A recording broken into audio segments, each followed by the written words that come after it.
Hello team, welcome to another ATP Geopolitics video with myself, Jonathan MSP. This is Ukraine War News Update, second part thereof, the 9th of July 2024. Before we start the military aid, although actually this is fully connected to military aid and equipment because we have some new footage that has come out from inside Kyiv where someone was filming the Ukroboronprom site that I think is making missiles of some variety, not exactly sure what they exactly make there, but we see some pretty horrifying footage here of cruise missiles slamming into the manufacturing facility there. And I'll turn the sound off there. I don't want to get another video restricted as I keep getting them at the moment. That slams into the facility, and then you have another couple that just come in straight away afterwards. There's another one there, and then another one comes in, and they just keep coming in, and you're thinking, my goodness, first of all, that's that manufacturing facility done in, so the indigenous production of whatever it is that they produce there will be absolutely curtailed, that's for sure. And then you've got the questions around how so many cruise missiles managed to get through the air defenses of one of the best defended cities on earth, right? So Kyiv has been working on creating a really effective defensive network over its skies, and this is what's happened. Now, there are claims that the Russians have adapted to the Ukrainian air defenses somewhat, whether that be in pathway, in trajectory, in, I don't know, some of these missiles might have been throwing off chaff or some kind of flare thing to attract away the missiles. We've seen that previously. Whatever it is, they've done a really good job of finding a weakness in the Ukrainian air defenses there and getting, sequential missiles through and hitting a really high value target there. That's really bad news for the Ukrainians, and goodness knows what the damage is that's been caused to that site. But that interesting footage. And then sadly enough, John Kirby's come out and said there's no change to the Biden administration's policy on Ukraine being prohibited from striking deep into Russian territory in the wake of Russia blowing up a children's hospital. So you had Modi, the Indian premier, over in Moscow, and the backdrop was these horrific strikes. And meanwhile, those two leaders, the leader of the most populous country on earth, biggest democracy on earth, giving a dictator a hug. And on the other hand, you've got the US saying, yeah, no, you can't strike further into there. Meanwhile, Russia extend they go past their own red lines that they seem to have drawn in the sand that the West can't step over. And they routinely just stomp all over those red lines and blow up children's hospitals. It's just staggering. Colby Babwire says, a lot of people are missing the point here. Kirby could have been told to go out and say, I'm not going to preview what our response will be, but there will be a response. The Biden administration made a conscious decision to not do that. Them saying no change in policy is a good bet that they will spend weeks or months agonizing over a marginal change in policy. Where have our guts gone? Like, why are we dancing to the tune that Putin plays? And meanwhile, so to talk about these red lines, China and Belarus are conducting joint military exercises, the Attack Falcon exercises, 4 kilometers from the Polish border and 40 kilometers from the Ukrainian border. Absolutely insane. It just blows my mind that we are willing to just allow China and Russia to dictate what can take place while we're cowering, afraid of some kind of escalation. It's so irritating.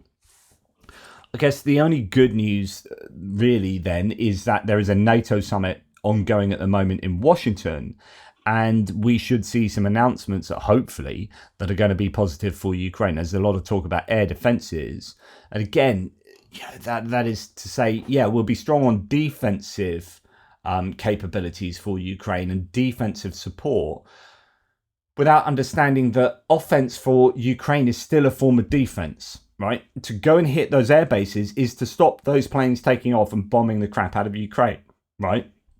So that is defending Ukraine in a better way than trying to shoot down the missiles and bombs after they've crossed the border.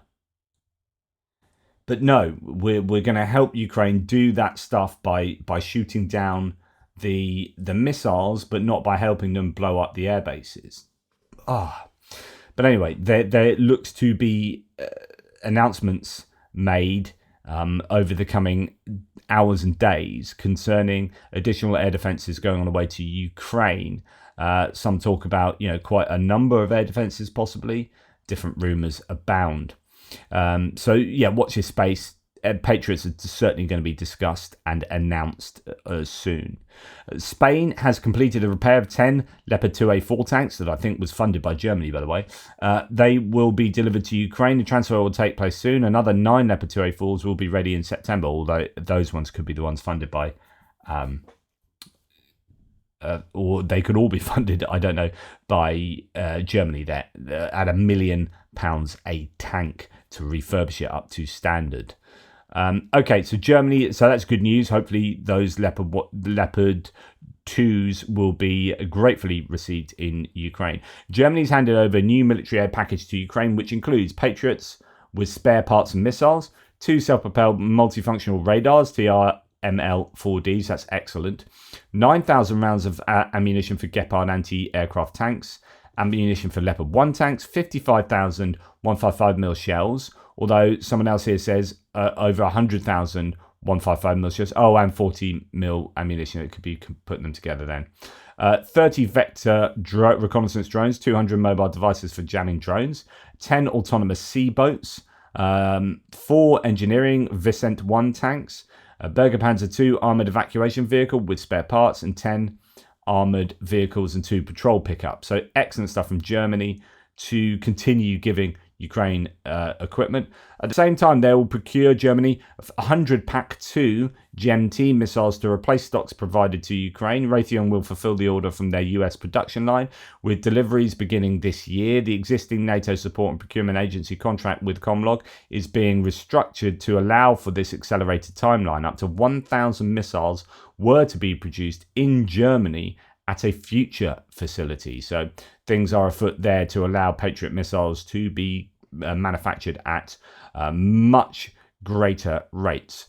Now, German aid to Ukraine says Germany has donated 6 Westland Sea King Mark 41 helicopters with additional equipment for SAR missions to Ukraine. Search and rescue is that. The delivery is expected to take place in the coming weeks. Norway announced today that it's supporting the German delivery by donating spare parts. I don't know if Norway still operates a Sea King or whether they have just an inventory of older spare parts. This is really good news. The helicopters we saw yesterday are being used by Ukraine. 3 British Sea Kings have been donated. Here we have 6 further ones. And importantly, spare parts. That's going to be crucial, especially for these more kind of obsolete vehicles or aircraft that don't have the manufacturing logistics line for spare parts. And German Defence Minister Boris Pistorius sees an additional need to allocate another €4 billion for military support to Ukraine this year. Now, some people are getting up in arms about this. I think in relation to a Bild article, which is a tabloid newspaper article that has been written in Germany. German aid to Ukraine gives a bit of clarity here. Before most people here read an exaggerated article in the German media, which main purpose is just to scare people and get a load of attention and then draw the wrong conclusions from it, I would like to comment briefly on the German military aid to Ukraine plan for 2025. Currently, the Ministry of Finance is said to have budgeted over 64 billion for military. Sorry, I can't see properly. I was going to say that's a lot of money. 4 billion euros. It's the euro, it's not 6. 4 billion euros for military assistance to Ukraine in the coming year. That's from the draft budget, but it is 3 billion less than in the current year, which of course sounds terrible at first. However, I would like to point out that this was also the case last year, and there was a lot of panic after multiple newspapers published articles saying that Germany had budget issues and has only planned with 4 billion euros for military-related Ukraine aid. The funds were later increased by around 3 billion euros, and negotiations are currently underway to again increase the Ukraine aid up by 4 billion euros, and that's what that bit Boris Pistorius claim is earlier. This means that if everything goes according to plan, the original 4 billion euros will be around 10 billion at the end. As far as 2025 is concerned, Bild reported, for example, that the German MOD is planning with 15 billion euros, i.e. 9 billion more than the Ministry of Finance has currently budgeted. According to the Budget and Defence Committee in the Bundestag, at least the funds approved for this year should be earmarked for next year. If we add everything up, we can assume that that at least another 7 billion euros will be earmarked for 2025, and most likely even more than 10 billion. After all, we could see that current funding in 2024 lasted only for half a year. It would therefore be completely absurd to plan for 2025 with less than 2024. In my opinion and assessment, nobody should panic or get unnecessarily upset when he or she reads an article in this regard in the future, which I am sure will come at some point. When it comes to money, especially amounts in the billions of euros, there are always negotiations.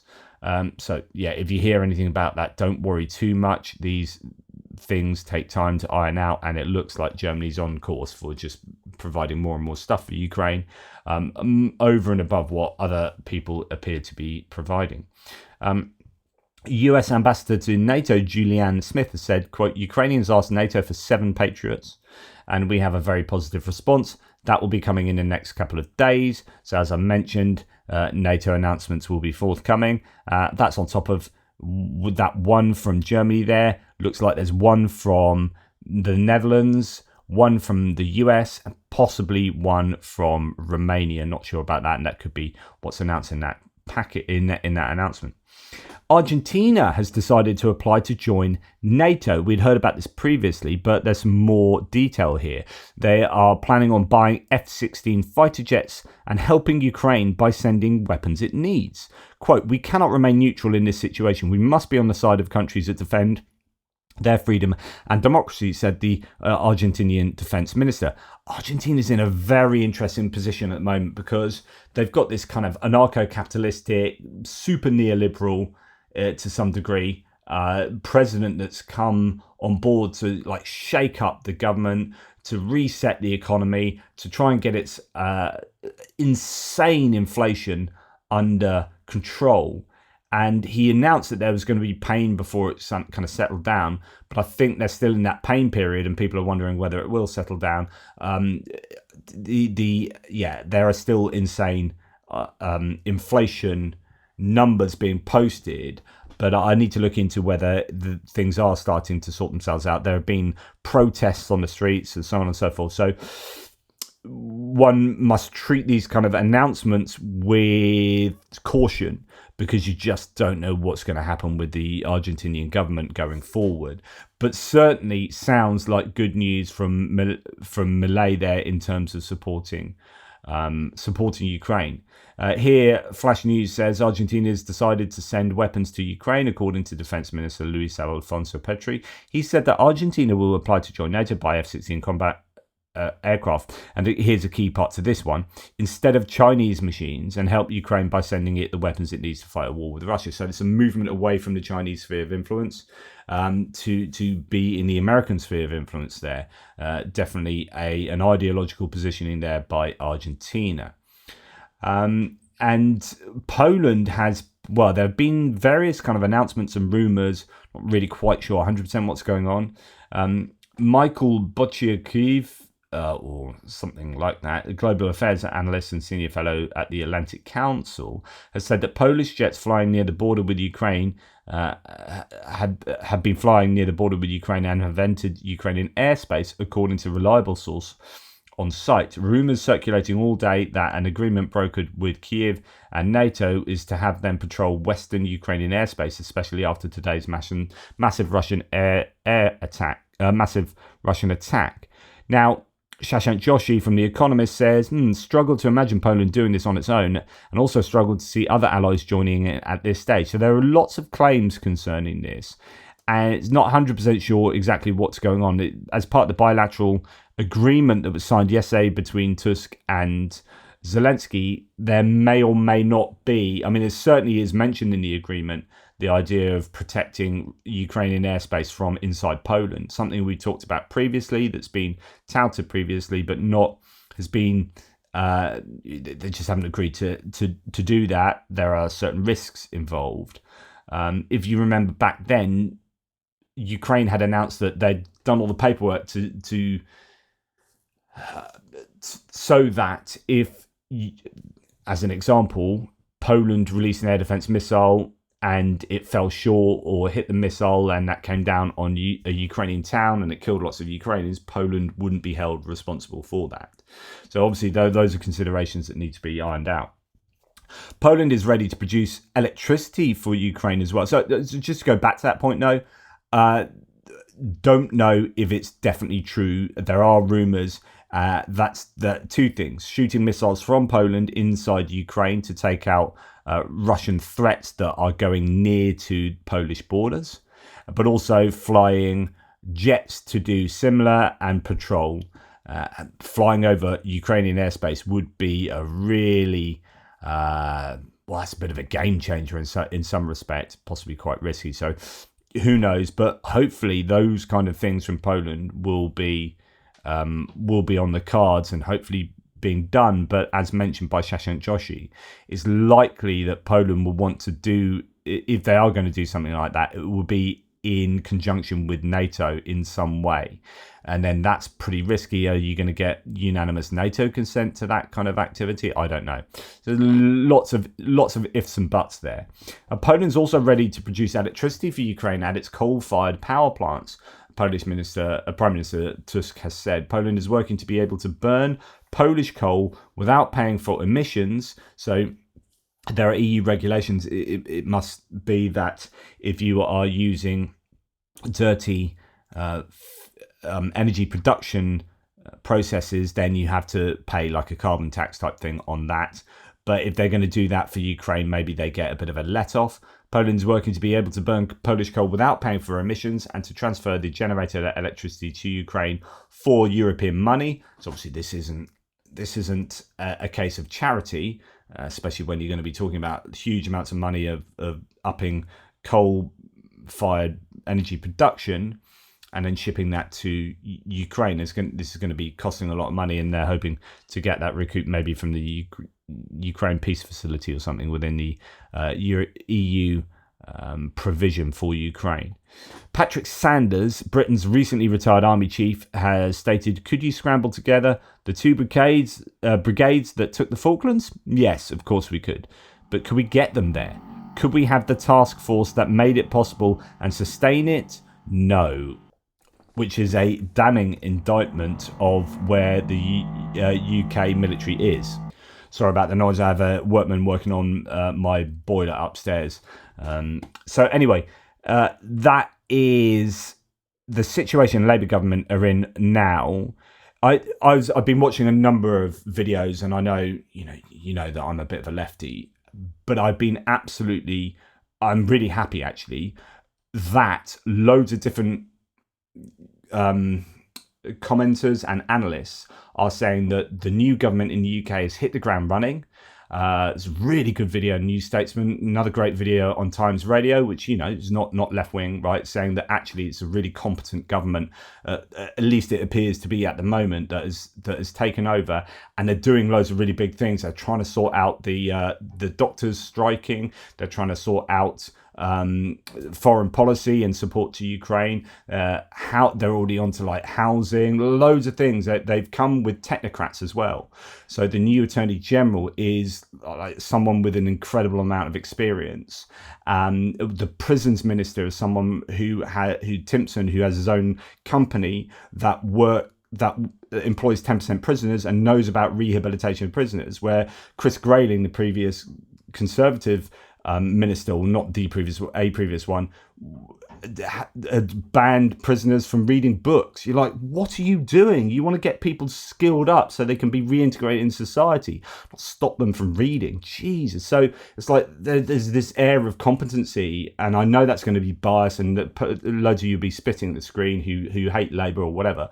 But actually, if you look at who they've appointed, that is, there's this degree of like, yeah, that those are good appointments. So they all seem to be pretty good appointments as far as I'm concerned, particularly in the I think the Foreign Office. I think David Lammy's doing a pretty good job, and I think Defence Secretary's doing a great job. But the problem is just simply money.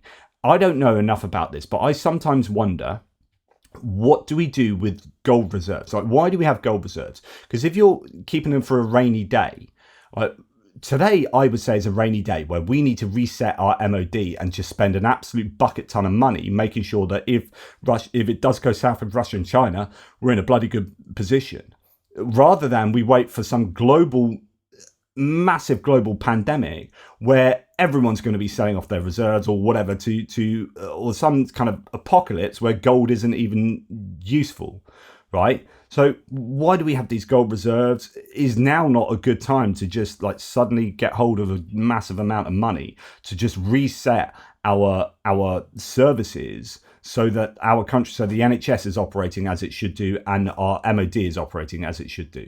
You know, let's get health and let's get the waiting list down to zero and let's get our army up to scratch, because I'm worried about China and I'm worried about Russia. And this is too big a thing to go, oh no, we're going to keep all these reserves locked away. Like, you know, that's what it's there for. This is a rainy day. It is raining outside, quite literally now and metaphorically. And we need to be stepping up. Anyway, answers on a postcard as to whether that is a sensible option or not, or whether I don't really understand how reserves work. The Kharkiv-based company Tvil Krok Your Step designs and distributes mobile repair workshops to the front line, allowing soldiers to discreetly mend damaged equipment in the field. Everything is made in Ukraine and costs $10,000. Dmytro Vilchinsky, the charity's deputy director, told the Kyiv Independent, adding that foreign analogues with delivery would cost almost 8 times more. So this is good, being able to repair stuff in on the contact, well, not right on the contact line, but you know, as close as possible to where the fighting is taking place and where your vehicles are getting beaten up. You need to be able to repair them, and that Kharkiv-based company is providing some kind of mobile repair shops to facilitate that is really good news.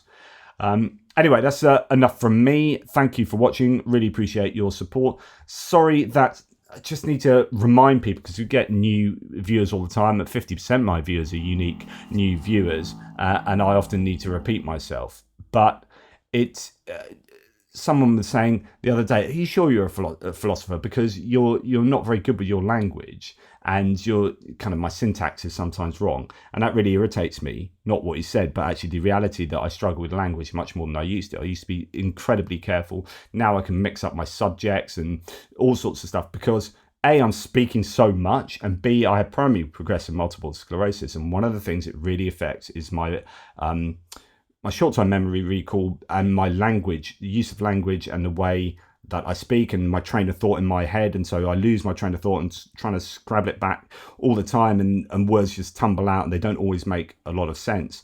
And so the exactitude of my language, my syntactical application, if you like, is not nearly what it used to be. And I do really struggle with that. And I'm pulling out my blue badge, my disability card, because actually, I struggle with language in ways that I never used to, and it's really frustrating for me. So thank you for putting up with that. And I know quite often I will say Russia instead of Ukraine, and I'll get the opposite ends up being expressed to what I would like, and that's really frustrating for me. So, please bear with me, and thank you for being supportive of that.